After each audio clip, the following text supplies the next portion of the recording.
Magandang araw. Ako po Sir T. Madalas po lang tuwagin Sir Pogi. Nandito po tayo sa Rosario Campo Elementary School sa bayan ng Taytay, lalawigan ng Rizal. At yan po ang aming titigilang school dito.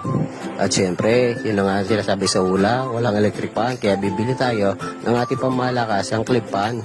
Abay nakita ko aking mga kasamahan dito sa balayan ay uwi. Hindi pa humarakan sa dyan natin dito, laro.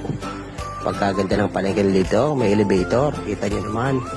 At dahil napagod ng sir, punta muna tayong classroom.